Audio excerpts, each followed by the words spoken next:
Check out the latest footwear innovation from Adidas, the Adizero Adios Pro 2, which features carbon fiber energy rods that are both lightweight and precisely tuned for a more anatomical transition.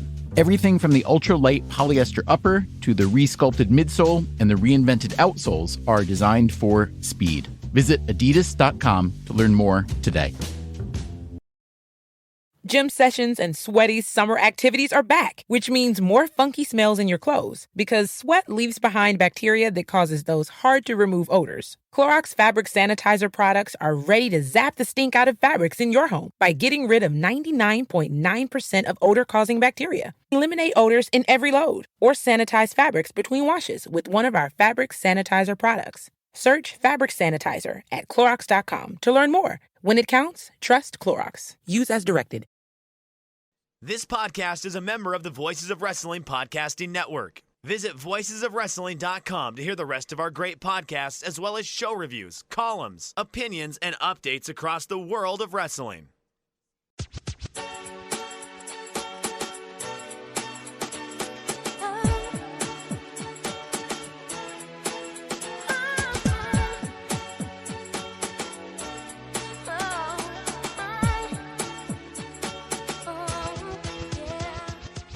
This is Everything Elite, the world's best podcast devoted exclusively to all elite wrestling and the elite extended universe.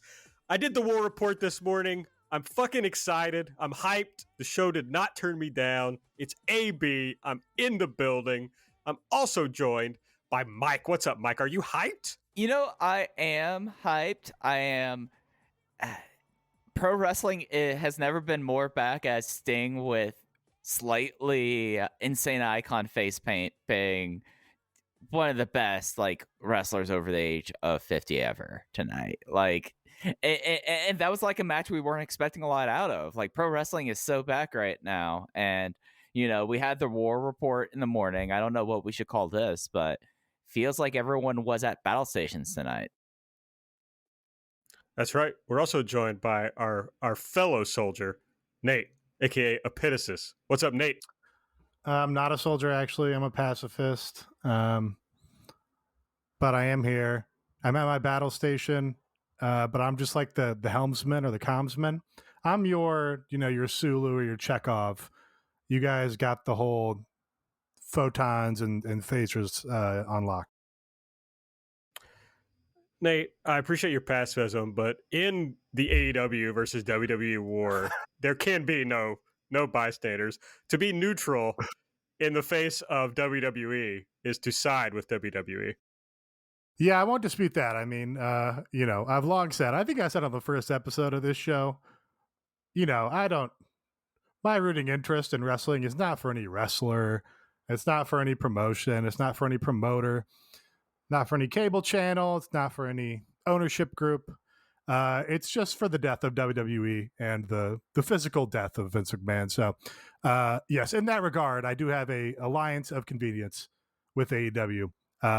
And, big W for them in that battle. Absolutely. A huge W tonight. I'm just going to get the plugs out. Would you call it a nuclear W? I would call it a nuclear W for the good guys.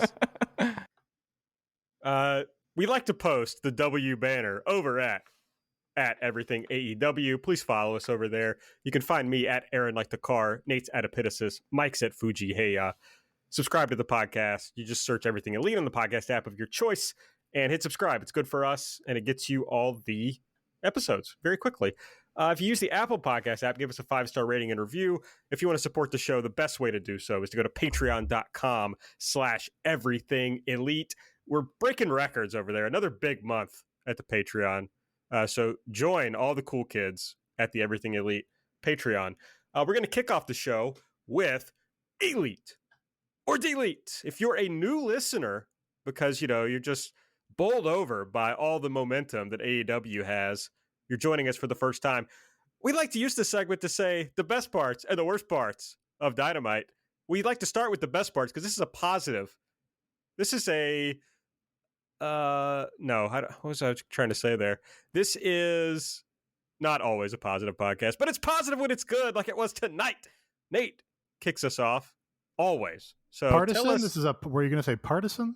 Oh, that'd be good. I mean, it is. I mean, I think that's fair. We just said at the top of the show, we're rooting for WWE to die. But we go very hard on AEW when we don't like things. Right. Yes, that's true. If you're new to the show, yeah, we are broadly rooting for a diversification of the Major League Pro Wrestling market in the United States. But yeah, we are often critical enough of AEW that we're called, haters or whatever else. So that's what you're in for. Yes, that is. So we're going to start it out with some positive vibes. I'd say there'll be a lot of positive vibes on this show. So Nate, hit us up with what was your favorite part of the show, your elite pick.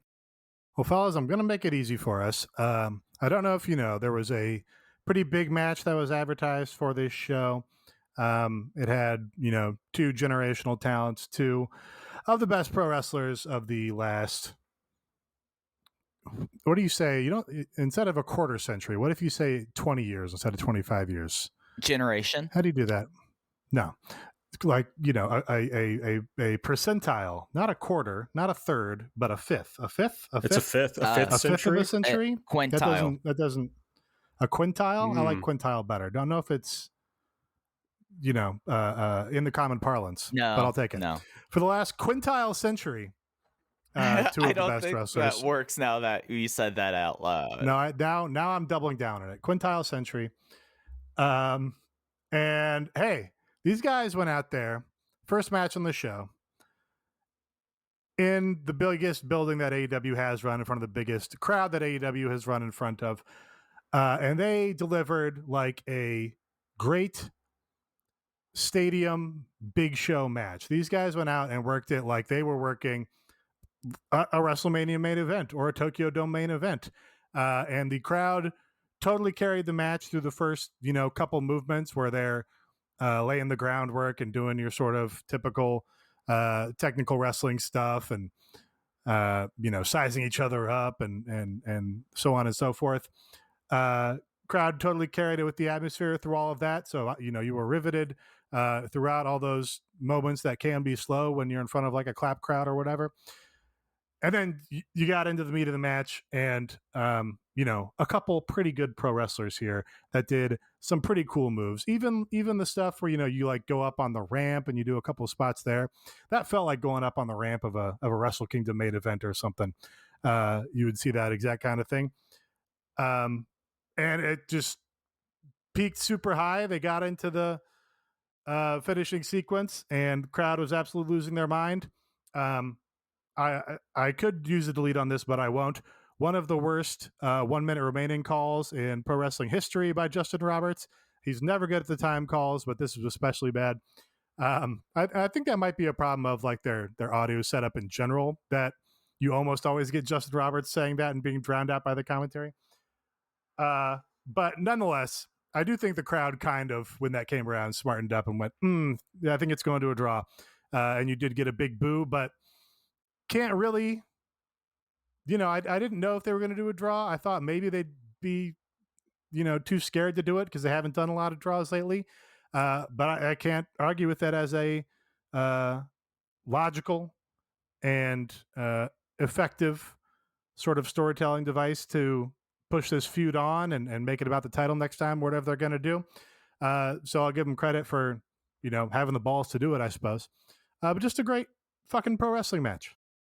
Yeah, no, this is the result of, I feel like, everyone who's ever done any sort of fan booking game, wrestling management game, where you ultimately want to try to get to wrestlers like Kenny Omega and Bryan Danielson in your promotion to have like a big match, and you don't want to give away the big match early, so you have them go out there and just work an incredible 30-minute time limit draw and work it in such a way that I didn't necessarily got the big WrestleMania Wrestle Kingdom vibe from this. Like, I felt like that this was, if anything, like the start of a feud rather than how I kind of view those WrestleMania and Wrestle Kingdom matches as a conclusion or like a big moment there. Like this felt like the opening act with these two, and I really enjoyed it for that. I thought that it just immediately, it did have that aura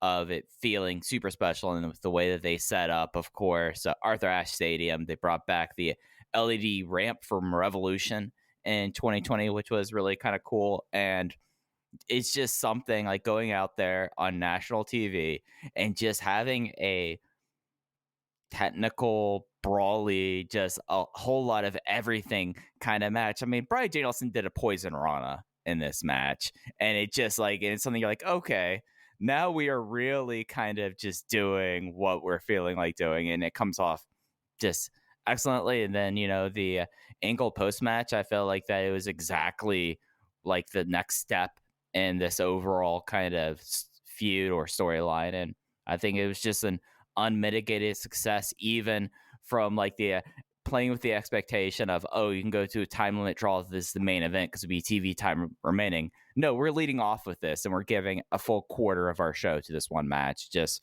I thought they were going to do this, and it came off even better than I expected. I think the big takeaway for me was just like, oh, Danielson is going to be exactly what we hoped he would be. He can do all the stuff we want him to do. I didn't have really a concern that he was washed, but the guy is old, and he's been doing WWE style for so long. You just don't know if a guy can come out of the gates and do something else. I mean, he just gave an interview today where he was like, oh, I saw Cody do a move in a match with Pentagon, and I thought, I can't do that.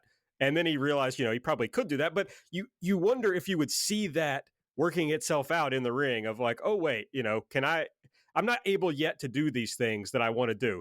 And I'm sure we're going to see more from him, but he worked like a classic style match. He took crazy bumps. I hope got all that out of the way of people saying like, oh no, he's bumping on his neck and head, because he's going to do it in every match. So just, if you don't like it, you're just going to have to not watch his matches, because that's what's going to happen. So no big deal there, but it was great. The crowd was insane.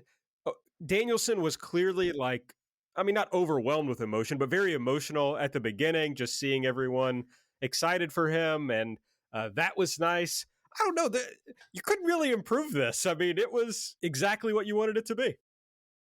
Yeah, I mean, I do think, you know, when I say that they worked it like a WrestleMania, Wrestle Kingdom match, I guess I just kind of mean the pace and, you know, doing a bunch of big spots, but letting those big spots breathe, you know, letting the reaction to the crowd. I'll do an example is like when Danielson goes to do the spot in the corner where he does the chop and then he does the kick.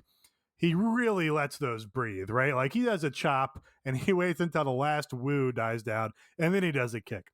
So that's kind of how I meant it. But yeah, so he kind of worked that kind of style match, but totally escalated the level of the, you know, crazy spots that he's going to do. And in that way, it was, you know, he's kind of meeting like a Kenny Omega Wrestle Kingdom match, an Okada match, doing fucking, you know, he didn't land on his head, but doing like a tiger suplex off the top turnbuckle. I doubt they would have let him do that in WWE. So really split that difference very nicely, I think. The other aspect of it that I especially liked in terms of giving us what we want, Danielson, like, comes out and is just like, no, I'm going to do the I have till 5 spot. I'm going to do it as big as possible. I'm going to do the cattle mutilation spot. People are going to lose their minds. So that's kind of the funny meta thing of like, oh yeah, no, I'm telling you guys, this is not Daniel Bryan. This is American Dragon Bryan Danielson. And I think he did just enough of that where it wasn't, you know, corny, it wasn't over the top or whatever. But it was just enough to be like, no, now I'm doing what I want to do, and now I'm here to give people what they want to see. It's also interesting in the story. I know Mike and I got to talk about that this morning on Light, our Dynamite preview show that we do on the Patreon. But I'm interested in your thoughts, Nate, of, you know, where's this going next? What's the Full Gear match? Obviously, there's a rematch coming because, you know, they did a draw. I thought it was interesting. Honestly, I thought Joe Lanza made a good point of like, it seemed like Omega was getting the best of Danielson in the match. And Joe pointed out he thought that was the story, you know, that Danielson wasn't quite good enough for the AEW World Champion. But the way that it, you know, when it ends in a draw And the story that they tell on commentary is that if the match had gone a little bit longer, Danielson would have won the match. So I'm not going to say I was confused, but it felt like they were more trying to tell us, despite some of the in-ring story, that these guys are on a more even footing than you might have expected. Yeah, I think I don't think that was an incorrect interpretation by Joe, and this might also be an element of me having the Fight TV feed and seeing through the ad break. But what it really read like to me is the story that they were telling is exactly what you talked about with the head drops and head bumps and neck bumps and all this stuff, which is, oh, he hasn't been taking bumps like this or whatever. He's been, protected in WWE and can't, work at full throttle or whatever it is. And now Kenny Omega's dropped him on his head with this dragon suplex. And now Kenny Omega's done this running V-trigger down the ramp that looked absolutely awesome. And then they did this tease through the whole commercial break, which is really a brilliant way to lay out the match, I think, where Danielson basically was doing a count out tease and then went to stand up and get back in the ring and just collapse. And it's like, oh shit, this guy's having a, concussion seizure like he tends to do. And then, by the time they got back out of the ad break, it's like, oh, Kenny's bringing him back in the ring now or whatever, or Danielson makes the next count after Kenny interrupted the count. But that's what I think the story of that first part of the match really was, oh, Danielson has to find his footing here because he's not used to getting his head rocked like this. And by the way, he's had a history of bad brain.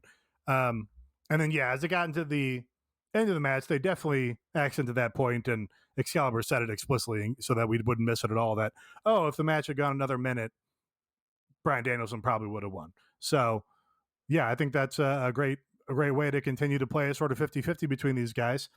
As for where it's going next, I don't know. I kind of thought, I convinced myself that they were going to do what I wanted them to do, which is just have Kenny Omega beat him. And then the story that I would have done is, not the exact same story, but similar idea to what we saw Britt Baker do, where it's, oh, I'm going to start and I'm going to get my record up and I'm going to go through and I'm going to win and I'm going to beat all these people and just start racking those wins. And then we get fucking all these great Bryan Danielson matches where he has to go through every other guy on the roster, right? And we can see what all those matches look like. He would probably wrestle on Dark just for the hell of it. And then he would finally get his record back all the way up to being number one. And then he can come back at Kenny for the belt. But now they're not doing that. So I think, I don't know. We don't know when those 4 TNT specials are yet, but if they're not going to do it on Full Gear, that would be another great place to do it. And they can advertise it like, hey, there was a draw at 30 minutes last time. No time limit this time. It's going to be the second hour of the show with no limits on the time or whatever it is. I guess that's kind of what you have to do, is whatever the next match is going to be between these guys has to either be no time limit or 60-minute time limit, right? Yeah. Well, the world title matches are 60-minute time limit, right? Yeah, they're hours. I think they can still do some of that, Nate, where he has to build his way up, because they've made such a big deal in the build-up here about the AEW rankings and the win-loss record. And since this was a non-title match, now his record is 0-0-1. I mean, they still have close to 2 months, 7 weeks that, like, knowing Danielson and what we could expect out of it, he might be just speed running through that, but I could see them just trying to build up the record so then he's able to be in the rankings. So it's been such a big talking point in the lead up to the match. But I can also imagine Omega saying, like, fuck, I'm going to prove that I'm better than you. And so just like letting him have a title match regardless. Well, he tweeted no rematch. Okay.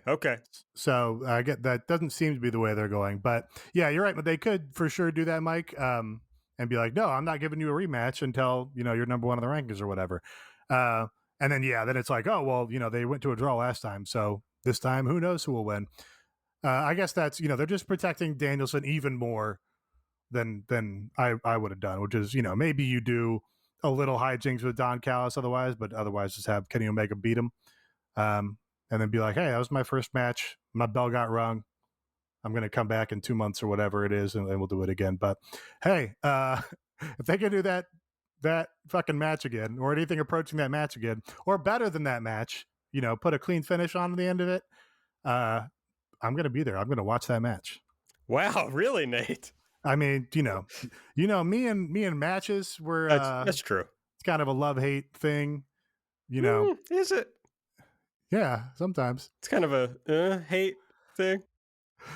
I mean, I love that cage match from the pay-per-view. That was a love match. That's true. You did. So there you go. All right, Mike, what was your favorite thing from the show tonight? I think that... I mean, obviously, all of our favorite thing was the opening match. Right, yeah. I mean, you have to pick something else. I'm sorry. Yeah, I mean, if you have a 4 3/4 stars match opening up a show, you're just... that's going to win. But right after that, CM Punk's promo, I have to say, like, what a just incredible 40 minutes they had of television, the first third of the show, having that match and then CM Punk's promo, and just the way that, like, seeing someone like that cook, for lack of better terms, and starting off doing like the Saturday Night Live host kind of bit of just like when he was in Cincinnati going like Minoru Suzuki, King of Prankers, like he was doing some of that in the build up there, and then musical guest, Mikey Ruckus. Right, yeah. So he was doing that like he's the fill-in host, and then they pivoted towards he pivoted to be like, you all want the old mad CM Punk. You'll see him eventually, but I'm too happy right now. I'm loving this. But let me tell you about something that has pissed me off, Team Taz. And then just the way that he wove that promo, kept the crowd engaged, like in a hard spot that like really you have that match. And what you're going to do next, you're going to put CM Punk in the middle of the ring and tell him to cut a 10-minute promo. And then the final lines of him going on and saying, you slept on the legend of CM Punk, and it's not my job to wake you up. It's my job to tuck you in. Just tremendous promo. And, it's kind of it. I think now Punk versus Hobbs is my most anticipated thing on Friday with that promo. Pretty stacked card for Friday. So I don't know about that. I am very excited about being Powerhouse Hobbs in that match. I thought the promo was certainly a wise choice in terms of how do you follow up that main event, especially that main event with a draw finish. So you've kind of got a crowd that's both burnt out on a great match and like a little bit dissatisfied, right? Pretty much the only thing you can do is put CM Punk out there. So that worked well. I thought the promo was pretty good. It didn't blow me away, but it did. I think it was pretty much, note perfect for the moment, and then built the match in a satisfactory way, and kind of settled the crowd down and went, hey, there's fucking 90 minutes of this show left. So let's keep it rolling. That's about, I think, where I landed with it. Man, I really thought it was excellent. Yes, CM Punk is the guy you got to put out there next, but that doesn't mean it's easy to just cut a promo that's going to catch the moment here and fit the emotion that needs to be there.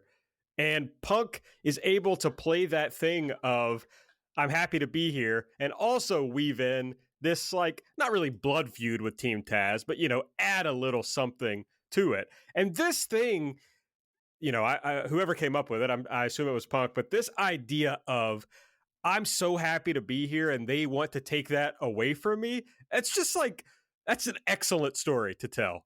And I was already in on it but I was in on the story from the perspective of, it's going to be fun to see Punk against Hobbs and against, I don't know about Starks, but whoever he can work and hook in Team Taz. But now I'm like, oh no, I'm actually invested in this story based on this promo. I just thought it was perfect. Yeah, that did crystallize it very nicely. And he is generally one of the better people in wrestling at doing that, I think. So you're right. I agree with that. All right. I guess that makes it my turn to choose my favorite thing from the show. And we've already picked the two best things. But I thought it really stood out how big of a star Darby was on this show, especially after seeing, MJF and Brian Pillman match didn't get great reactions, kind of understandably so. And then you had really weird reactions to Cody, or, not totally expected reactions to Cody. And so you're kind of off kilter a little bit. And then Darby and Sting come out. And yes, Sting, of course, got a big reaction. But Darby got a huge reaction when it was like time for him to shine. And just time, not just for him to shine, but for the spotlight to be on him in this match. The crowd went insane. It's like, oh, this guy, even with, I'm going to talk about Cody later, I'm sure. But even with all these new people coming in, Darby is still one of the top stars in this company. And that was made obvious in this match. Well, I think what especially illustrated that is the match opened with Darby in the ring, and people started chanting for Darby, and they did a little spot where, FTR almost trapped Darby in the corner, and he escaped, and he goes back to the other corner, and the crowd's like chanting for Darby, and then Darby's like, "Oh, well, I'm supposed to tag Sting now," so he tags Sting, and JR is like, "Excalibur, you say you've got to give the people what they want," and it's like, "Well, JR, they wanted they were chanting for Darby." Like, obviously they're happy with Sting. Everybody's happy with Sting. Sting had a great match. But yeah, they were in from that opening bell for Darby, which is, pretty much, I mean, if you wanted to lay out a partnership like this, a veteran legend and then the young guy that he's kind of giving the endorsement to, and giving it some rub to, but you also don't want to have him overshadowed. You also want to make him a star in his own right. That's like pretty much the exact reaction you want. Is like, yeah, we're fucking pumped for Sting, but we're also extremely pumped for Darby. So that was great. The match was great. I think maybe FTR's best match in this company. I don't know. Do we have any thoughts on that? I thought it pretty much delivered. FTR kind of, this is the best role for them, being guys who can facilitate, a 60-year-old man like Sting and still make him, look phenomenal, but can bump all over the place and do the tag sell on his heels and so on and so forth. It was very exciting and a great finish.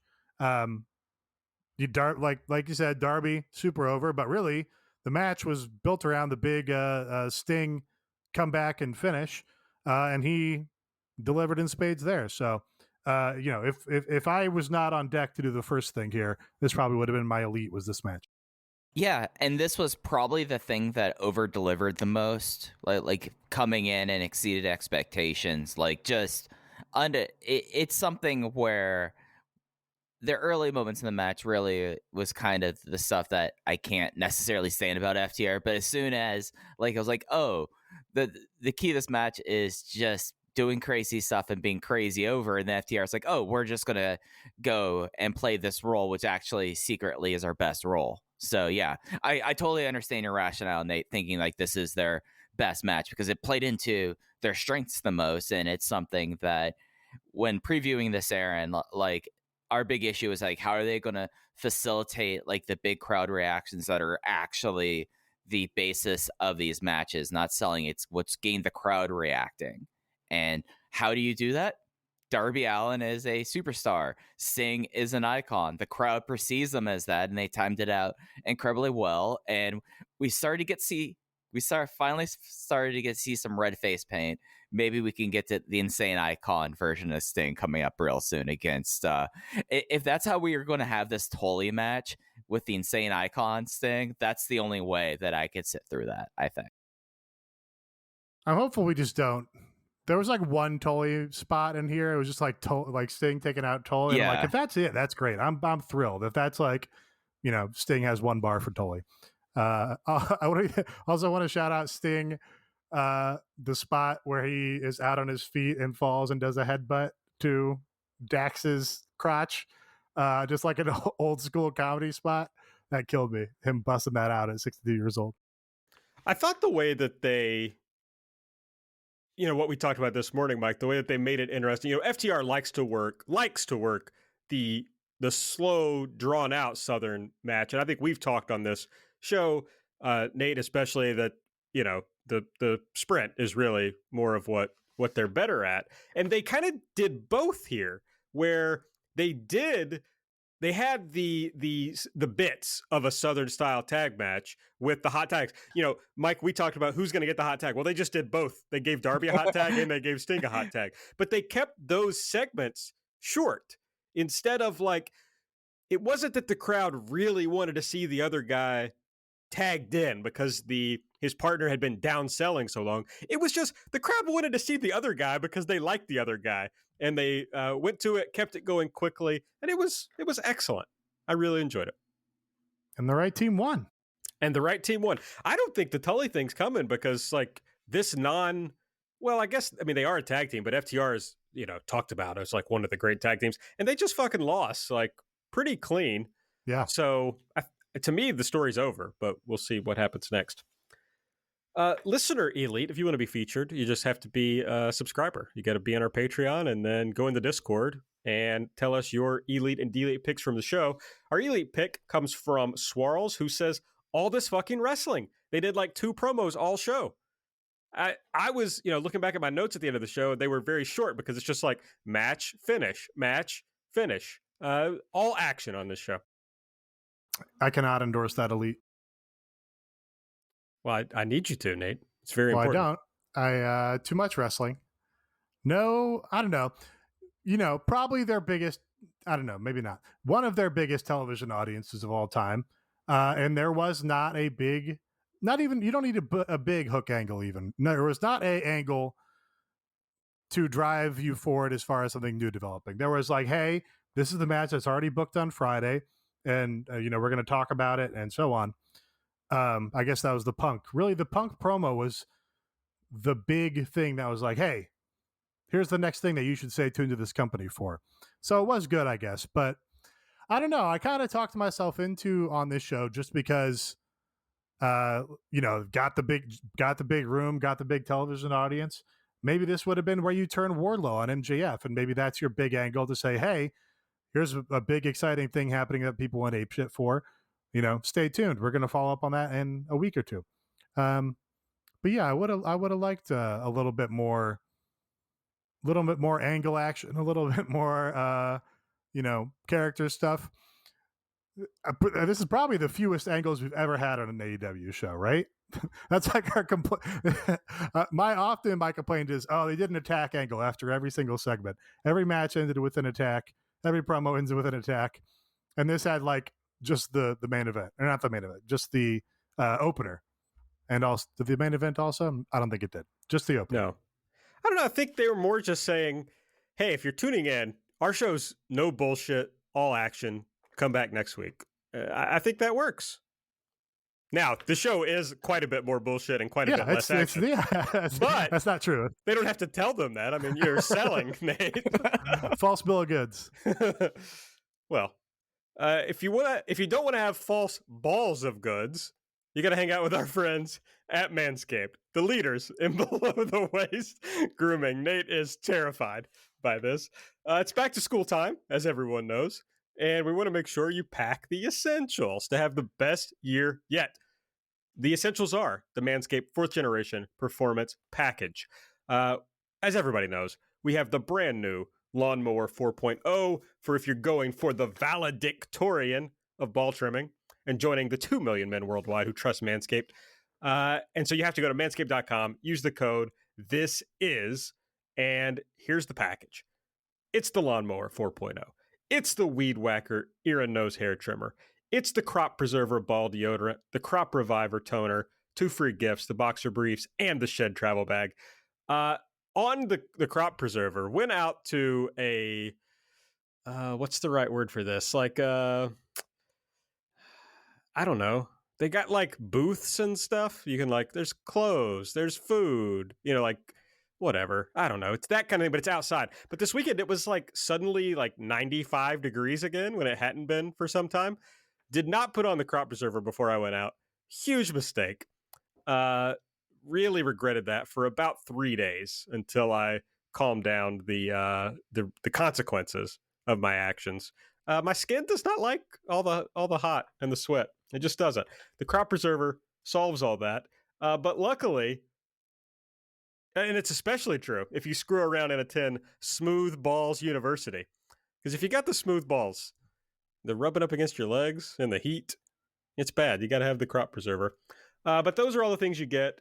Order the bag, order the performance package. You can get 20% off and free shipping with the code THISIS at manscaped.com. That's 20% off and free shipping with the code THISIS at manscaped.com. This year, graduate with a degree in clean balls from Manscaped. I'm not sure Nate ever recovered from the opening to that ad read.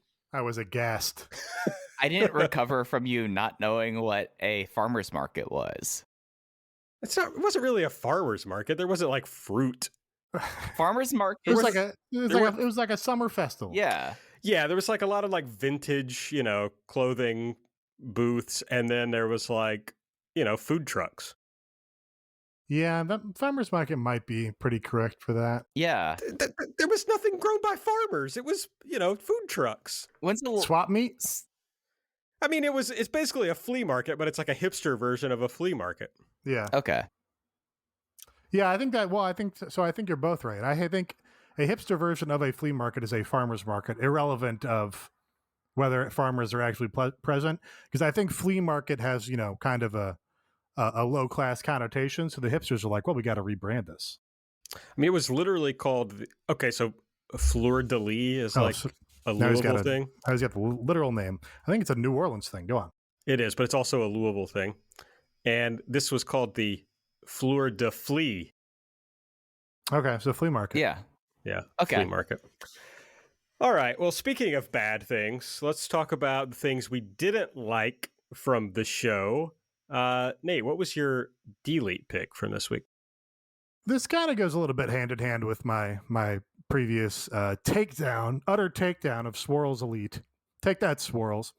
Just kidding. There was, I guess, outside of the opening match and outside of just the massive crowd reactions in general, there was not that sort of special thing that they do a lot of the time to make this show feel like special or distinct or, somehow memorable outside of those kind of things that were intrinsic to the setting. They did the big Worms ramp with the LEDs of the plexiglass on the ramp. That was a nice touch. But I don't know. I really wanted something calling attention to the specific venue, some kind of tennis tie-in. John McEnroe or Andre Agassi rigging the opening bell for the match. I thought MJF might come out in his Wimbledon whites, but that was nowhere to be found. I just wanted some kind of, special theming or some kind of a spectacle that would give it a little bit more flavor, more than just, hey, we're running a really big building. And on that point, the production of the building was not especially special, I didn't think. They really they cast the entire building in blue light outside of, the first section of seats. So, and also, as I complained, I think last week or 2 weeks ago, whatever, every fucking camera shot in this promotion is so super tight on everybody's face or so super tight on the spot that it's not like you can see the building anyway. So it kind of just seemed like a normal show in that regard. Like the crowd was loud, but then it's like, hey, here's somebody's super close face, and then we're going to pull back and we're going to see the ring for a minute, and it's just going to look like a SmackDown show because everything's blue. So that was kind of a disappointment to me. I wanted some kind of spectacle, some kind of angle, some kind of special guest event kind of thing that would make it feel like, oh, they are in Arthur Ashe Stadium, and I'm going to remember this little facet of it forever. I did not have that thought about the show cross my mind, Abe. But now that you mention it, like, whereas the first stance was so very Chicago themed and like played off of being at the United Center and then like being able like CM Punk for like that all felt like an event there. This really was, right? We have Bryan Danielson versus Kenny Omega. They're going to go out and have the dream match, and then we're just going to have this big show in our biggest arena here. This is our biggest attendance there. And like, even like, it's something that I noticed even with like All Out, that like they don't really do like special entranceways. Like, remember like when they would have like the poker chips and then like the palm trees, and that's the way they would like pretty things up here. It was Worms ramp, and they had more LED lights behind everyone, which looked kind of cool. It looked kind of like those 90s Tokyo Domes shows, like when they would come in. From think of one, I actually kind of remind me of like Dream Slam in a way. But yeah, you would think there would be a little bit more of a tie-in. Like apparently there was a kind of like celebrity tie-in that happened between Dynamite and Rampage, so they did do something like that, but not for the television audience. And I totally understand, like, because you would feel like this would be like a big WrestleMania, Wrestle Kingdom, just large show moment, and other than the venue and other than like the dream match, this was a big episode of television. Because Aaron, we talked about this on Light, like comparing this to like Winter is Coming in a way. Like this felt like the biggest Dynamite since Winter was coming. And, you know, now that we're looking back at it in hindsight, other than like the dream match, what difference between this and the Crossroads episode of Dynamite with Shaq? Like that had like a more notable thing, like I guess in the vein of what you're talking about, Nate, that like stuck out with Shaq being there than it happened tonight.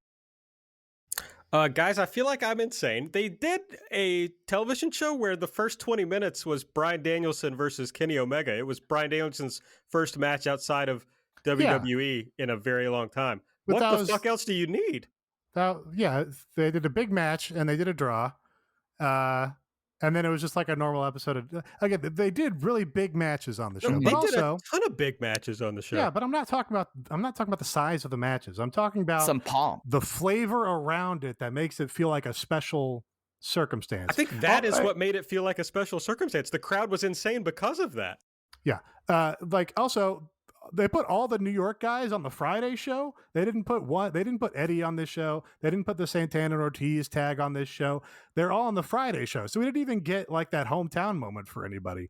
You know, if you had swapped like the Sting and FTR tag with like maybe the Santana Lucha Brothers tag, maybe that would have give them like a special New York themed entrance.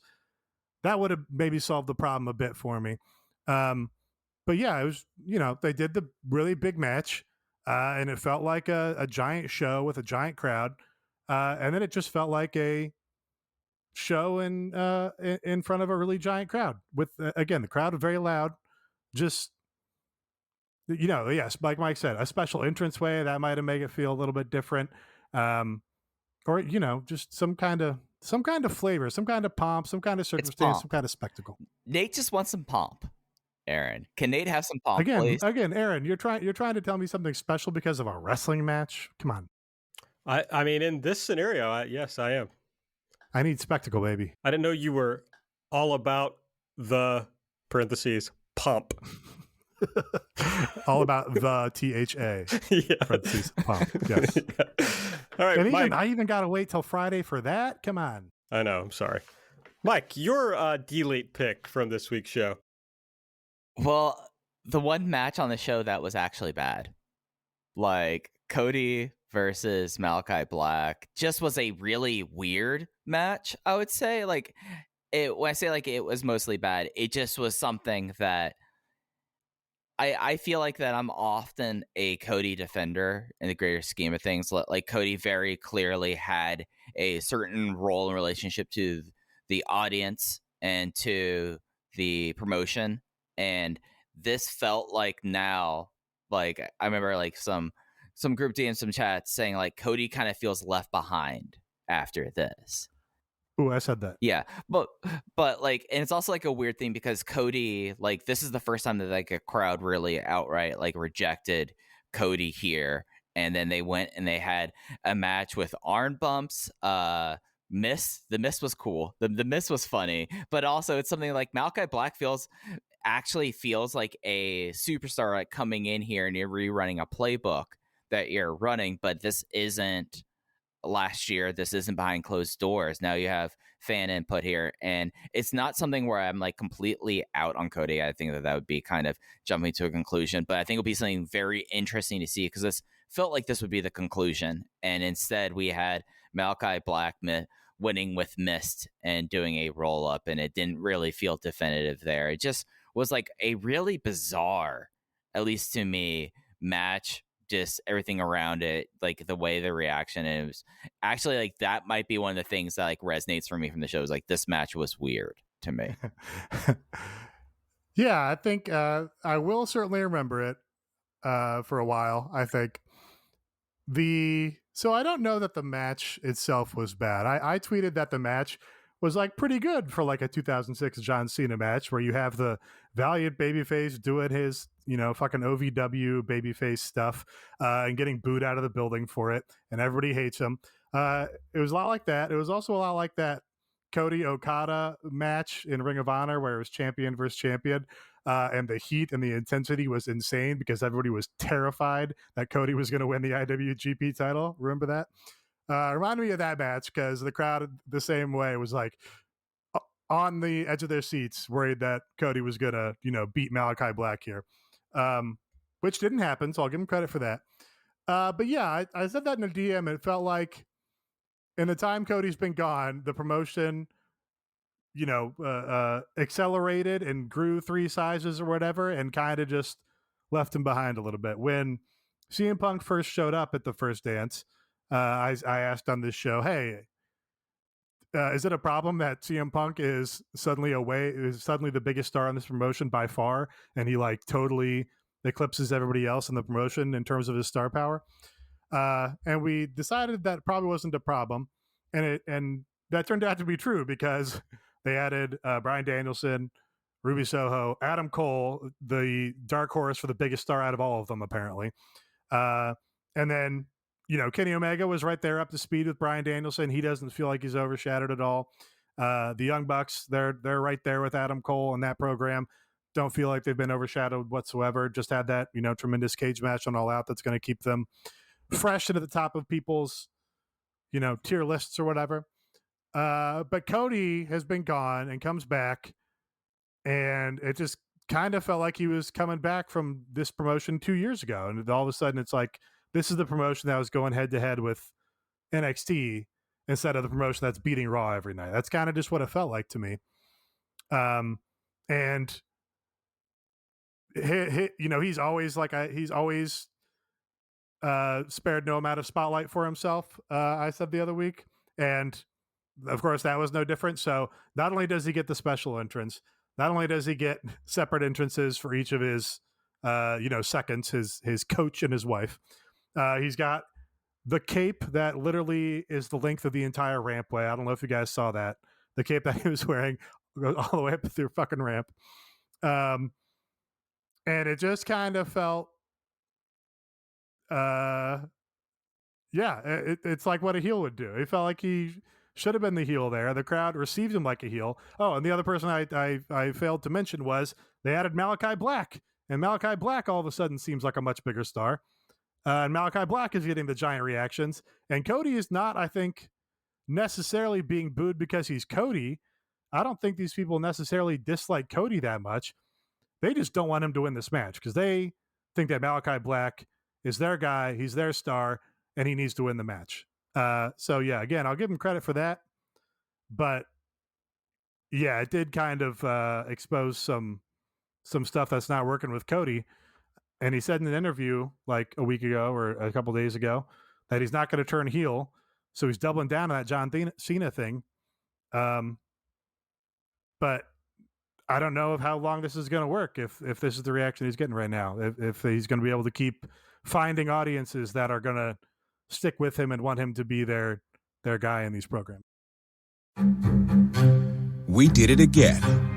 Verizon was just named America's most reliable network by Root Metrics for the 16th time in a row, proving once again that nobody builds networks like Verizon builds networks. That's why we're building 5G right.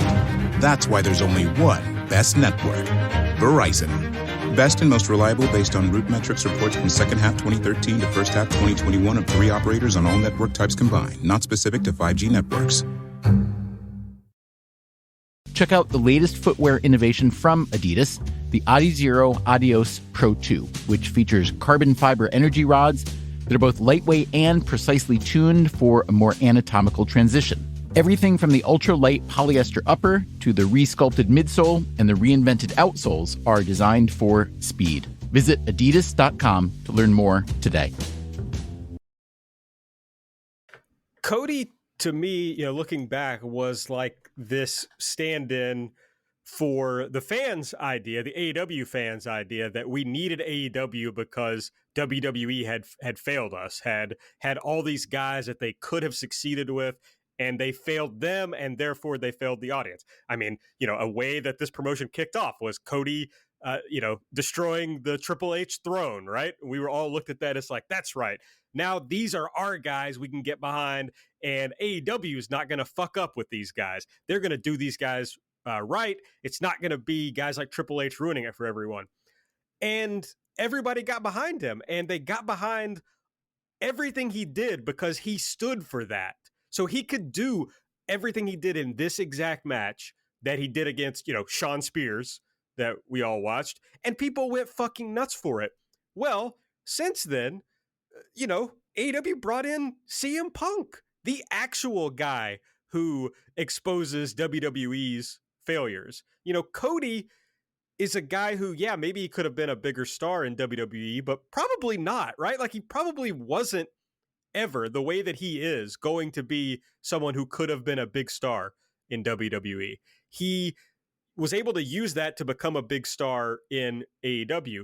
But a guy like Punk is a guy who, yes, he was a big star in WWE, but the way that it all went down, of course, people view him as the actual symbol of McMahonism and its failures. And now he's here. So we don't have to root for Cody anymore, because everything AEW fans were kind of putting aside the things that they like to root for Cody. Cody doesn't do the big spot-filled matches where he's doing all these crazy moves that everybody likes. He doesn't do these epic New Japan style things that you can get behind. He does his whole own thing, and AEW fans were like, you know what, fuck it. We're going to go with this, and we're going to enjoy it. And they don't have to anymore. And so I don't know. I don't think it's over for Cody and AEW by any stretch of the imagination.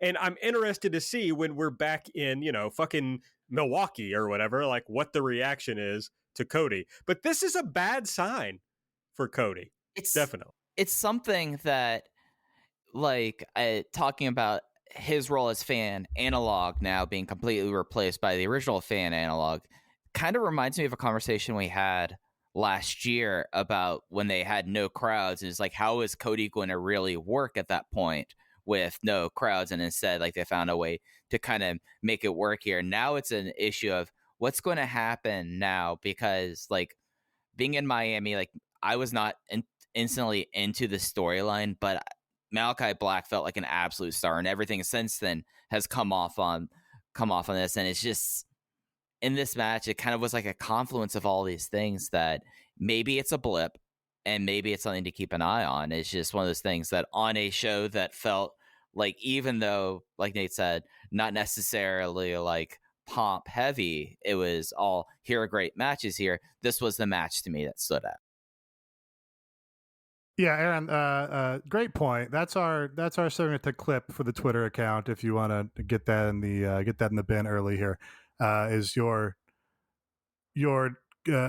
description of Cody there as the fan analog that we took. And I said previously on this show that, CM Punk was the vanguard of that in WWE. He's like, hey, I'm the guy who's going to point out this show fucking sucks. This promotion fucking sucks.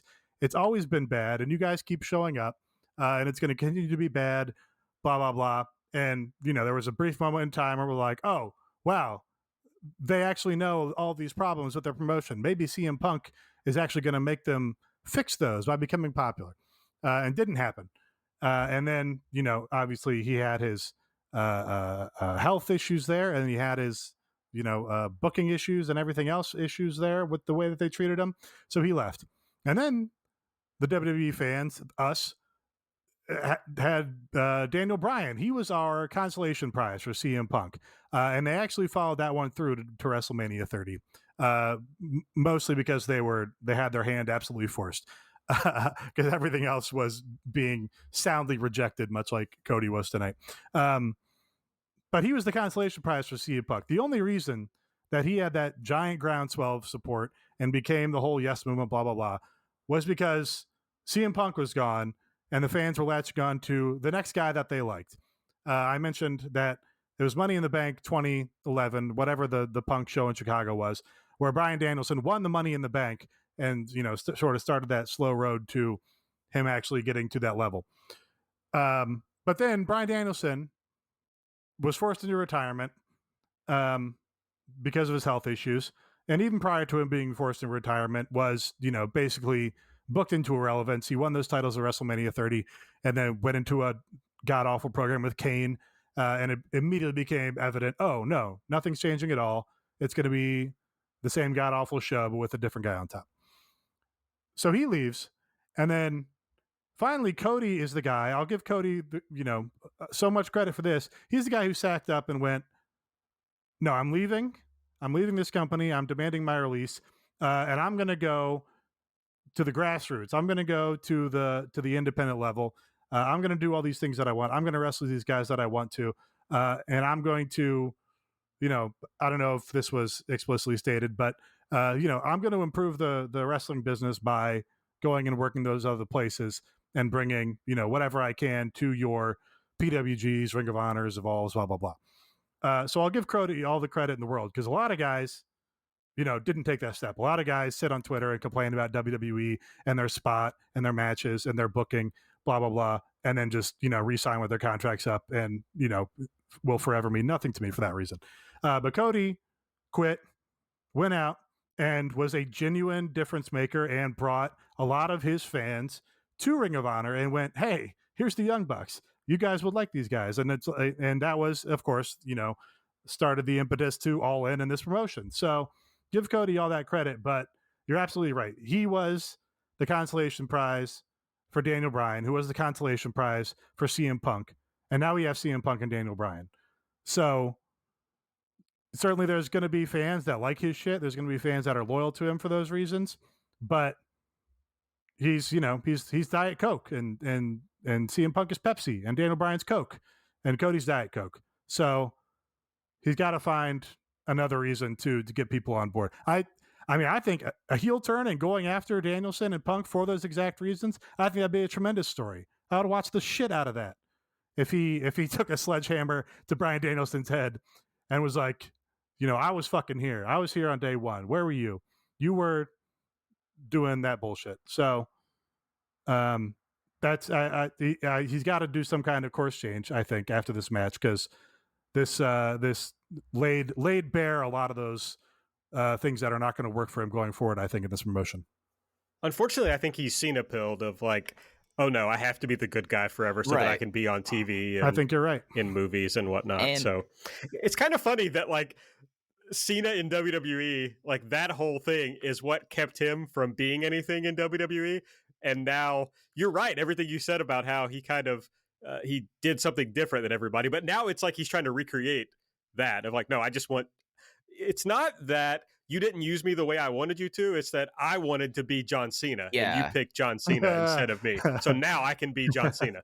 And at the same point, it'll be very interesting to see how the next storyline is, because I feel like that's really going to be like, is this going to be a blip or is this actually going to be a big problem? Like the interesting analog is that like Cody had such a value because he was such a good like PR media person, and he was the person that Turner and Warner Media obviously gravitated towards. What happens now with like the new influx in this situation? It's very interesting because he got to like in a lot of ways play Cena, and with like the way that like having all the shoulder content around him and Brandy. But what's going to happen with like people who did this before and had the shoulder content about them before now are available, so you have other options from that stance, and that's just pure speculation, I guess. I think he does okay there, because I think being the media guy and being the super nice suit guy and looking like $1 million and knowing how to cultivate those relationships and shake those hands and do that stuff, that can be a role in and of itself. That's the Miz's entire career, right? Is that he has media training? Right? Because who were you saying earlier today is the Miz? I was saying that Adam Cole is like the Uber Miz is like the Miz if he all of his stats got turned up to 99 or whatever, then he would be Adam Cole. I do a lot of Miz comparisons because the Miz is like Cody is the fucking Miz. No, that's not even fair to him. That's like that's a little harsh. But in terms of like, I mean, he's absolutely better at glad handing people and being personality in a room and all this stuff too, and not seeming like such a phony as The Miz either. I can't imagine that he's not better at that than The Miz actually is too. But that can be its own role. And also, I think you don't have to worry about it being Bryan Danielson, because Bryan Danielson would go meet these Turner executives and be like, hey, do you ever think about how apples are tree semen?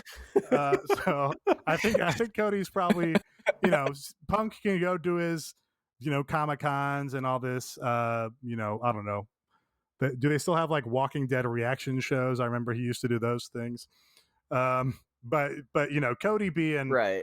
The guy in with the suits, wearing the suit in the room with the suits, I think Cody is still still well tailored for. For those who are wondering when we were going to have the first mention of apples as tree cum reference here, 57 minutes on the Zencaster recording. Honestly, I think everyone would have been on the under on that. Yes, so pretty surprising. A lot of discretion shown by us today. I think so. I'm very impressed with us. We got to... Bentley kind of dropped the ball not putting in the Manscaped ad read. That's true. I'm ashamed of myself, to be honest, when it comes to that. It was a very good segue, though, Big Cat. You did a great job. Thanks. This came up in my mentions and then a little bit in a DM, but is this all the fault of the America promo that Cody cut? Did the America promo end his goodwill? I don't with the fans? I don't think so. I think the people that are Cody fans probably like that promo. I think that promo, again, you guys thought that it was getting like booed. I thought there was like one boo. I thought there was but I don't confusion. think that was. I thought there was a lot of confusion. I think it was that confusion. Oh my god, that was not so far afield from his normal shit that it would, I think, turn his fans against him. That's my position. We went long on that one, so I'm going to keep my delete brief and not that serious. But I hated FTR's gear. And the reason is this. They're supposed to be these like, oh, we're all about the old school, baby. And they come out in this NWO gear, which is like, did you fucking not understand what the point of the NWO was? I thought it was cute. The NWO versus the Four Horsemen was like a big thing, guys. So yeah, but anyways, I thought it was just cute. Annoying to me. NWO was rivals with Sting, and they were up against Sting. So like, well, we're gonna cosplay as our favorite Sting rivals because they're cosplay wrestlers. I mean, exactly. There's no there. That's my complaint. Not that. I mean, yes, I get that point, but I mean, I'm going to be honest. I did think of my own analogy of FTR as the game of tag teams, where they just reference other wrestling acts. Yes, I did think of that while watching this match, but.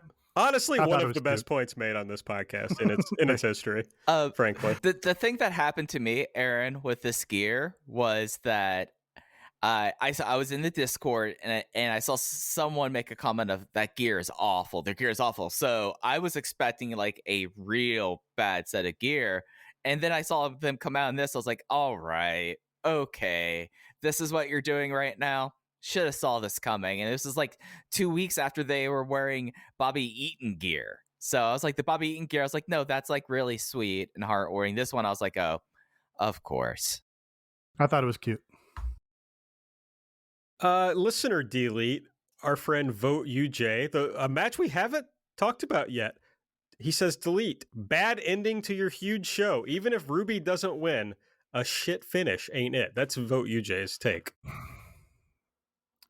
Yeah, I don't think that's wrong. It didn't like bother me, and it wasn't sour to me at the time. But yeah, I can see how people would be like, "Oh, big, huge 2-hour show, and somebody cheats, and that's that. Then the show's just over." Yeah, I get it. Yeah, I mean, I'm surprised you haven't said that Omega and Danielson, should have been the main event of the show. I mean, you've called it the main event several times, but... Yes. So that was going to be my delete, but then I realized, they just did that because they're doing a draw. So they didn't want the show to end with a draw. They wanted to, cue to the fans or tip their hand by putting the match on first, and not kind of leave that sour taste in people's mouth. But, I guess Vote UJ is right that if you're just going to do a fuck finish in the final match anyway, then maybe you should have put the FTR tag on last. But I also can't really complain about them putting the women's title match on last, because it is a title match, and I do think title matches should be main events. So, yeah. I guess that's, any way you cut it, I can find a complaint about it. Yeah, no, it makes sense. Like, I totally get it being deflating. I just think it's now something that's such a core concept of Britt's character that, like, Britt winning was going to be some sort of her goons gets her out of it. So. And deflate footballs with over $500,000 in contest prize money up for grabs. The NFL is back in action, and so is winning season over at MyBookie. If you head to mybookie.ag, you can choose from a variety of boosts and free bets. Get in on the fan favorite $100,000 super contest. It's only $10 to enter. Basically, you pick 5 games against the spread each week. Every time you're right, you get a point, and that gets you closer to the grand prize. So you're not necessarily betting on each of these games, but you're betting that you can pick more of these games correctly than anybody else. And to get you started, you can make your first deposit at mybookie.ag and use the promo code ELITE to instantly receive double your deposit. You put in $100, they'll give you $100. 200, you can do the math. You understand. It's not the quintile or whatever, but it's up there. That's with your first ever deposit. You just got to use the promo code ELITE. So bet anything, anytime, anywhere with MyBookie. All right. Well, I mean, usually this is where we get into the rest of the show, but we've covered almost everything. So we'll just hit a few of the things that we haven't. So it started off with Omega and Danielson. Then we had the Punk promo. We had MJF and Brian Pillman Jr., which we haven't talked about. MJF won with the Salt of the Earth. Yeah, I was kind of struck during this. So I kind of have liked Brian Pillman as a babyface. He does some unique things that other babyfaces aren't doing right now. But coming right off this opening match, this was the first match that I had to follow it. And they go into a chop battle, and it's like, guys, we just saw these guys chopping each other's chests raw, and you could hear the chops, loud as day, clear as day, on camera. And then these two guys go out and are doing their chops, and it's just not the same. And Brian Pillman, he doesn't run the ropes the same as those other guys. He runs a step slower. All of his strikes are a step slower. I was kind of struck by Pillman would do his comebacks or whatever. He'd do his hope spots or whatever and start throwing these strikes. And then MJF would cut him off, and I'd go, oh, thank God, because then MJF's offense would look much snappier and quicker. I'm like, oh, there it goes. So that was my take on this. Was Brian Pillman, I didn't really think was ready for this spot. For this kind of storyline of and keeping MJF busy, this was keeping MJF busy. It was something that it's something that there's a lot of people in this promotion that I feel are in real interesting spots. And MJF right now, I mean, what do you really do with him if he's not making title challenges or interjecting themselves with the Elite when you have 2 heel champions? It's just kind of difficult. My one big takeaway, I thought everything was just fine, everything worked. It just kind of hit everything it should. When Julia Hart was thrust into the outside of the match with MJF, and then yet again, whoever is this camera operator that works on the floor to take these shots needs to get a massive rage, because it was another instance of great camera work. It was just the 2.0 with Sting and then Darby flying in, and you just see him just because of how the shot was framed. You only see him at the last moment. We got that with Brian Pillman Jr. doing his baseball slide kick, and that's my one Brian Pillman move that I'll take away from this. Was that shot looked amazing, and it was really cool seeing him come out of nowhere with that. But the rest of it was just kind of there, I would say. Yeah, I think you all are right. I said on Light this morning that Pillman had a chance to garner some investment in him if he came out and had, he didn't have to have a great match, but had an exciting match. And I thought MJF was someone who could have helped him to an exciting match. And it just didn't come out that way. Just didn't work out to be an exciting match. They were in a pretty tough position, but they didn't really do anything to take advantage of the spot they were in. So I don't know, not a good sign for you could imagine a world where they have this really exciting match and you're like, oh, maybe they got something with Brian Pillman, and you can imagine him getting, a TNT title challenge that he loses, somewhere down the road. But that didn't happen. So I don't see that coming anytime soon. And I was doubly disappointed because they had Julia Hart there. Julia Hart came out with Brian Pillman, and Justin Roberts announced her, but she didn't point at her own name, which is my favorite part of the whole act. Yeah, pretty big bummer. And I guess Griff is unvaccinated, right? Is that why we didn't see Griff? It wouldn't be shocking. No, not at all. Based on his Twitter follows. Yeah, or Havana syndrome. Yeah, I mean, technically, I guess he got laid out, right? Is MJF and Wardlow beat him up the other week, so maybe he's. But yeah, that computes, or could compute also. It could be someone's opinion that makes sense. Yep. No. He submitted clips for Sammy's vlog this week rather than being there last week. People can connect their own dots and interpret it as they will. Basically, if there's someone that you didn't see last week or this week, just assume they didn't get the vaccine. That is not a professional legal representation of the podcast. It is merely for entertainment purposes. I don't think we could get in trouble for that, really. But maybe. No, I mean, no. Joke. But sorry. Seems to me, just broadly speaking, if you've got a foothold in the hottest wrestling promotion on the planet, I wouldn't give that up because you want to be a fucking dumbass. There's a lot of good reasons to be a dumbass, but it's not one of them. Yeah. This is assuming you're a professional wrestler and that you want to make a living in professional wrestling. This is not speaking with specific references to anyone, but seems like because you prefer to read, dumb shit news for assholes and not get vaccinated. If that's more important to you than maintaining your job in the top wrestling promotion in the world, I would just reassess your priorities, maybe. Just an idea. Okay. Also clipping this for Twitter. These guys think they're fucking scientists. I have to be principled about my science. It's I know I'm a professional wrestler and that's my job. And right now, I have my dream job and I'm pushed in this company and I can make a lot of money. I could be a big star. But it's just science is so important to me. I really have to be principled about my science because I have such a passion for science on the side that I'm going to put that ahead of my fucking day job, which is, I am not by any means guaranteed this spot or even necessarily the best guy for this spot, but I have it right now. I just really want to be on Louder with Crowder if I get a chance.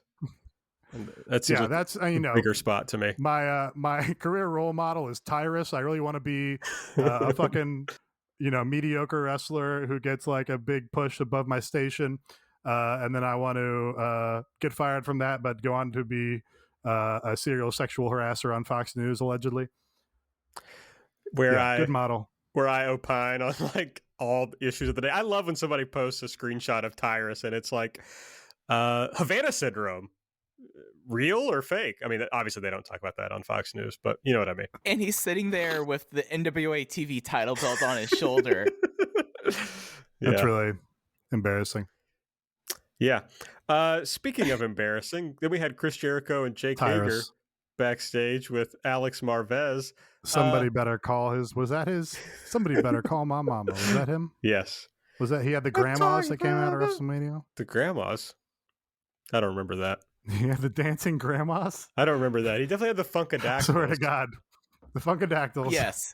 I swear to God, he had dancing grandmas at WrestleMania. No, he did. It was the Miami WrestleMania. Yeah. Yeah. All right.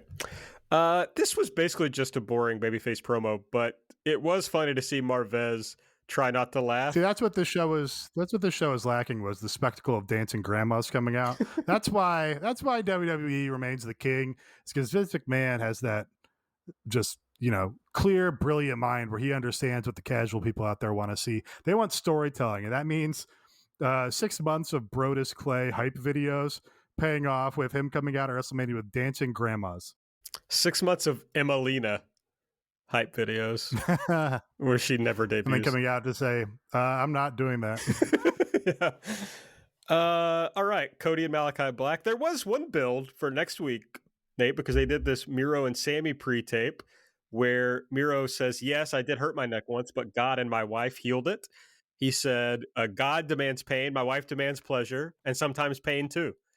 And then Sammy told us that if he wins the TNT title, he's going to buy Fuego a new car.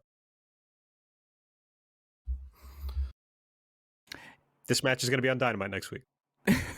Yeah, I was a little, I really liked Sammy in this promotion. I think even on the mic, he's been pretty good, but his promo setting up this match on Rampage was very much paint by numbers. I'm going to call you a bitch, and then I'm going to say, you don't have any balls, you bitch.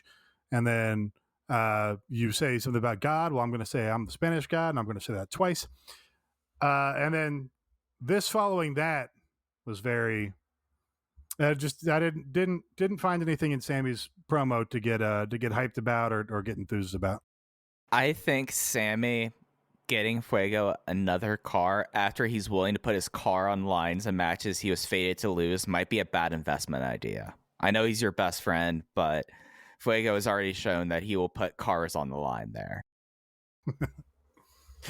That would be a funny storyline if Fuego puts the new car that Sammy bought on the line. Keeps betting his cars. I think there's something there. Like that. I mean, I think Sammy, right, this makes sense. Sammy wins the title and then he has a program with MJF. That's what I do. Like that seems like for MJF, there's not much you can do with MJF other than like these storylines right now with like Brian Pillman Jr. unless he's in a title hunt. And Miro has been a great champion. It's just like, what is like the goal here other than Miro destroying a whole lot of people? Someone has to eventually beat him, and Sammy seems like Sammy made a big point about wanting to have a title and not being left off pay-per-views anymore. So it makes sense to me. Yeah, it doesn't not make sense, but I'm having some negative reaction to it for some reason.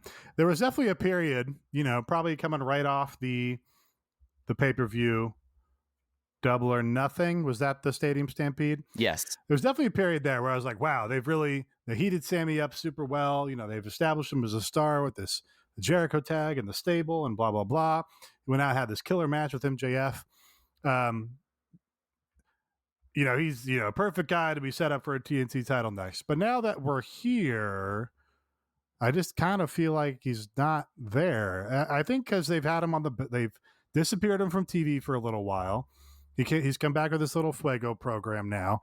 But it seems like we've missed the real heat up for him, missed the real build of this, where it's going to feel like a big earned moment when it happens. That's like an ongoing complaint. I'd say it's not dissimilar from when Darby won the TNT title from Cody, and they just had him win the match out of the blue, right? Where it's like, well, Cody beat him twice, blah, blah, blah. And then they're going to do another match all of a sudden, and then Darby just wins it. And I actually predicted the same thing was going to happen at the pay-per-view with the Lucha Brothers and the Young Bucks, where it's like, well, the Lucha Brothers don't win enough matches in this promotion, and they haven't really been featured on Dynamite as a tag team. And now they got this title match because they won this little tournament. I bet they're just going to go in and win the tag titles just because it's just going to happen out of the blue because they've done this 2.5 week thing right before the pay-per-view. And that kind of feels like a pattern where they don't do like a sustained kind of thing for like a Sammy. It's just going to be, well, we've gotten him this level, and now we're going to set up the match in a week, and then we're going to build a match for 1 week, and then he's just going to win it. So it definitely feels in play to me, but it's not as satisfying as it could be. Well, I agree. He doesn't feel hot enough to win the match, really, but it makes a lot of sense. I think I think it helps for one of your singles champion to be a babyface, so you can kind of mix up some of your challengers. It definitely brings MJF into play. So it makes a lot of sense from that perspective to me, but I agree with you that I'd say you're right about the Lucha Bros thing, but usually, and I guess you're right about the Darby thing too, but generally when they switch titles, it feels right. It's like, okay, this is a good spot for a title change.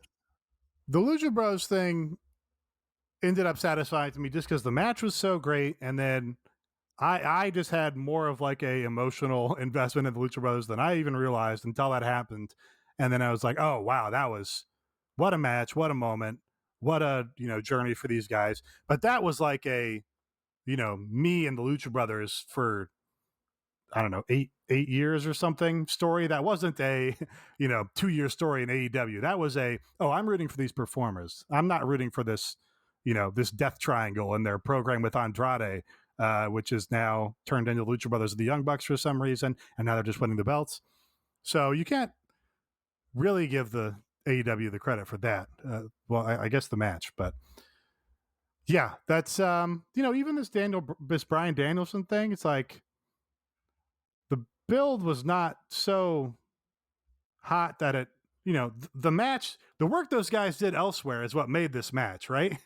It was not what they've done in this promotion that made this match. It was not the build of this match in this promotion that made this a dream match. And maybe that's true of all dream matches, but it just feels like a distinction to me. It's like those, the two in-ring segments with Bryan Danielson and Kenny Omega did not make this crowd this hot for this match. No, not at all. But I thought they were still successful. I thought the in-ring segments were good. Yeah, I mean they didn't take away from anything. Yeah, I mean you got to see. I guess just in my idealized idea of a wrestling promotion, it's like you're always enhancing, you're always escalating. Probably not possible a lot of the time. Well, it's hard to escalate like Omega versus Danielson, right? I mean, I think that's people are already so fired up for that it's hard to make it like bigger stakes than it already is. Yeah. But yeah, that's interesting. I guess that's, maybe I'm looking at it the wrong way. And now that's starting now. This was the first step on that journey. I think so. I think it is the first step. Then we had the tag match that we've talked about. The women's world title, of course, closed the match with Britt defeating Ruby with the lockjaw after Rebel and Jamie got involved. We talked about the finish, but we didn't talk much about the match. Does anybody else have anything else they want to say about this actual match? I thought it was good. Mm-hmm. It seemed like they were talking about toward the end of the match, like Ruby, it was such a taxing battle, and talking about her perseverance and stuff. I kind of wonder if she got her bell rung on that air raid crash off the turnbuckle, and she was a little thrown for a loop for the end of it. But still, I thought delivered and made everything land where it was supposed to for the end of that match. So crowd was super into it for the dueling chants. They do a funny thing for the women's matches where it's not like the sustained heat of the first match on the show, but they do these chants and then it's just kind of quiet for a while, and then somebody starts a chant and they do the dueling chants and it's super loud again, and then it just kind of goes quiet for a while. It's just a funny different texture to how the crowd sounds. Yeah, I enjoyed this a good deal when I realized, my idea of them hot-shotting the title and then stringing this out a little bit is not the plan. I ended up really enjoying it. I thought that, Ruby is such a phenomenal wrestler and kind of, the best kind of person to do, this main event match, Britt Baker world title match with, because, she just was, flying around for everything, just, being willing to take a avalanche air raid crash, and it was something that she came off incredibly well. And, it's something that for Britt, having someone that goes to those lengths makes her come off like a bigger star as well. Yeah, I thought it was good. I thought it was okay, Britt is really, continuing to come along and improve. And Ruby is hey, she's good. So it's, everything about this was positive and what you wanted for your big women's title program. I did. I thought I saw a couple of things where it was Ruby is guiding Britt through this. It's different moments.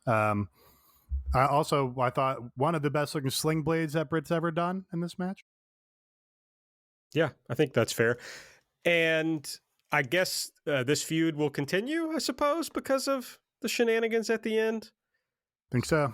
So we'll keep going to see where that goes. And I'll have to wait to see how they're going to pull this off from, tear this off. I don't know, whatever. Pivot away from this into whatever Ruby's going to do next. We didn't talk about, there was a report from, I think I can now say friend of the show, Andrew Zarian of the Mat Men. Who, I hope we didn't mispronounce his name while calling him a friend of the show. I assumed Zarian.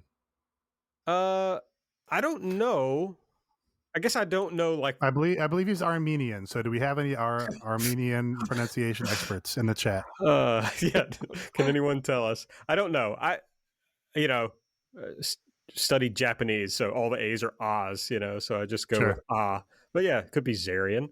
Anyway, Andrew Z, our buddy. Let us know, Andrew. Drop us a DM of the right way to pronounce your name.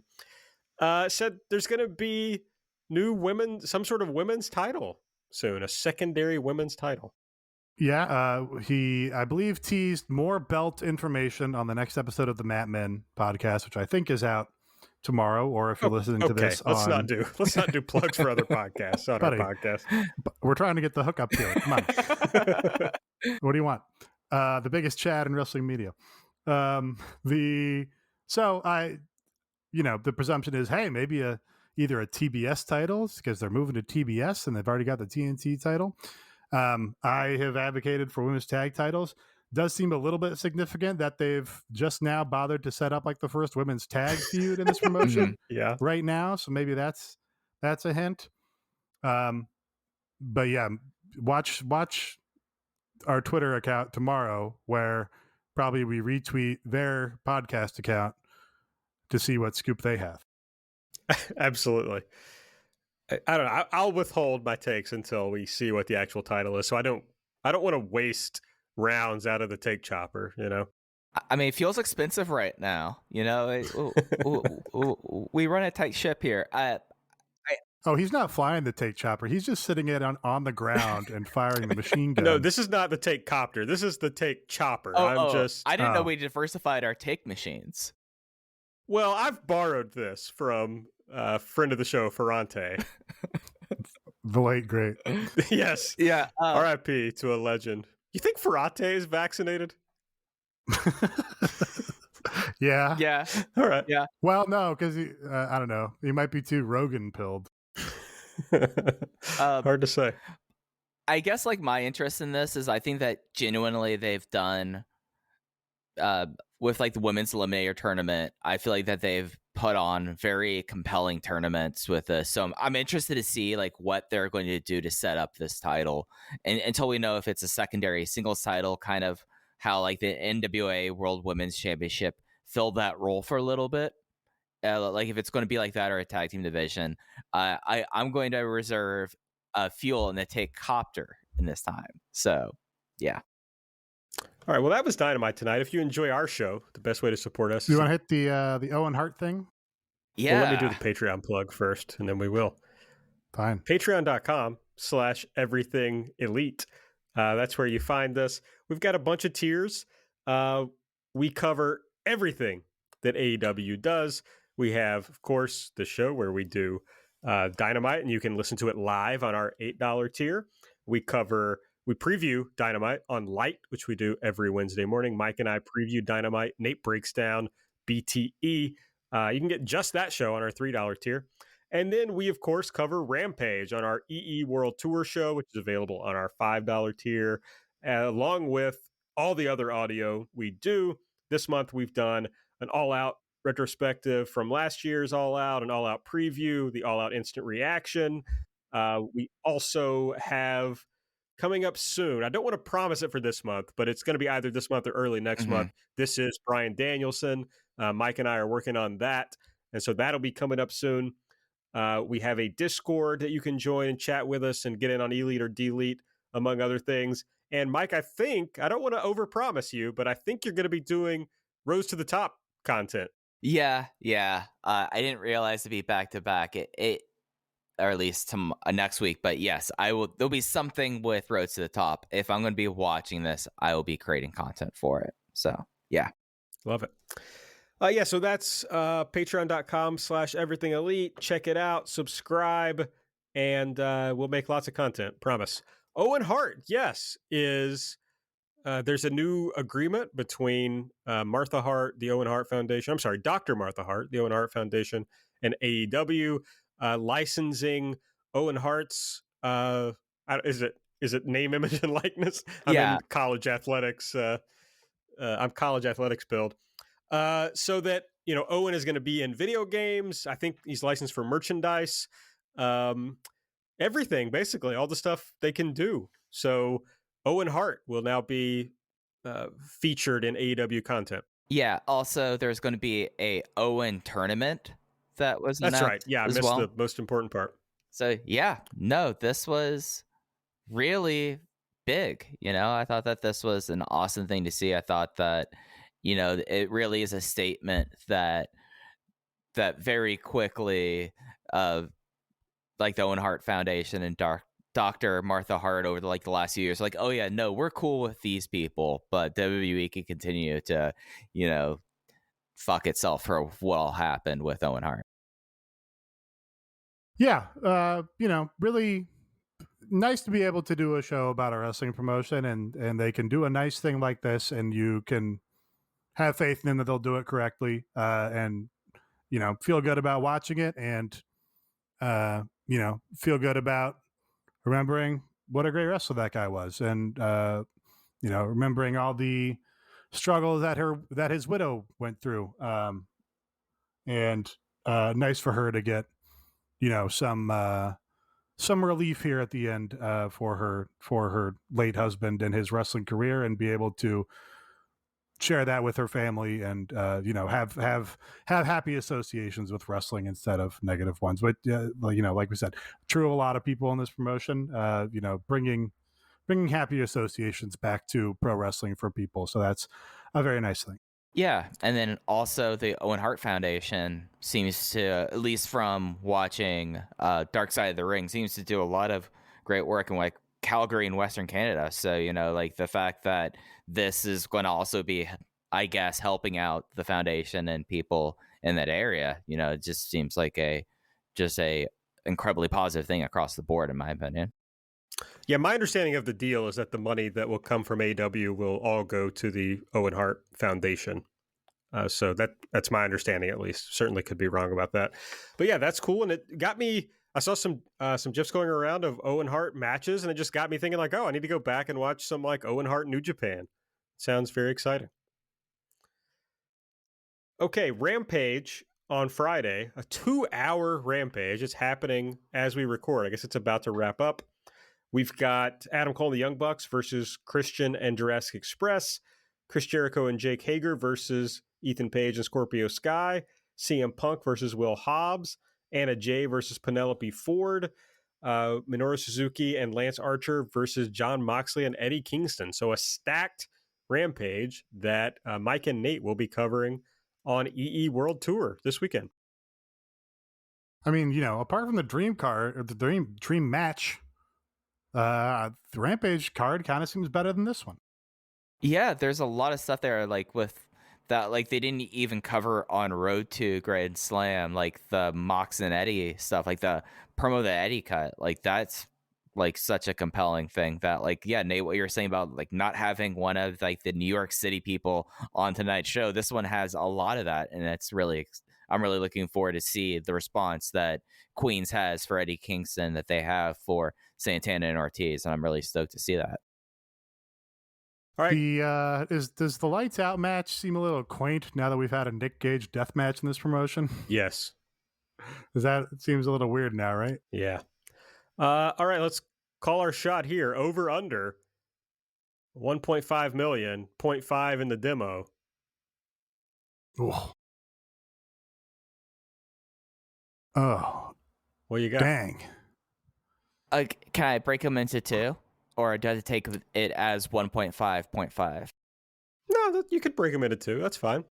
All right. I think over 1.5 million, under 0.5. I feel like 4-9 is where I kind of expect. But I also wasn't on Twitter during the show, so Nate probably has a better sense of just like the trends and everything going on with that.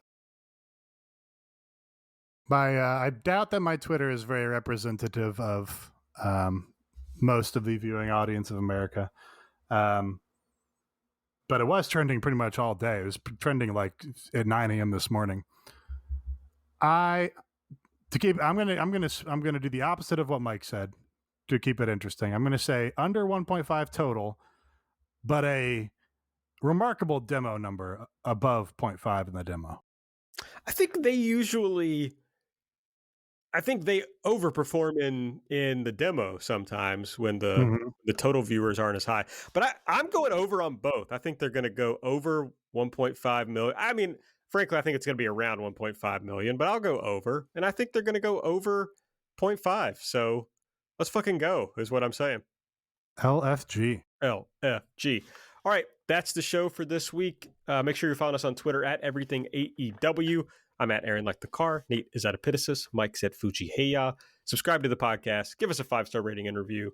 And if you want to support the show, the best ways to do so are to go to manscaped.com. Use the promo code THISIS for 20% off and free shipping.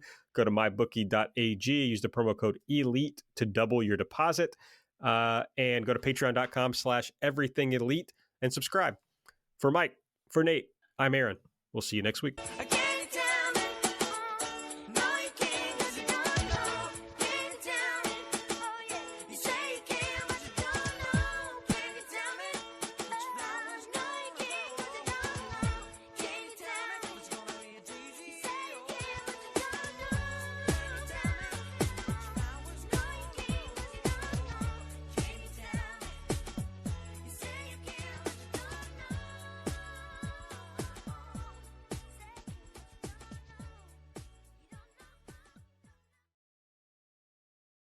Check out the latest footwear innovation from Adidas, the Adizero Adios Pro 2, which features carbon fiber energy rods that are both lightweight and precisely tuned for a more anatomical transition.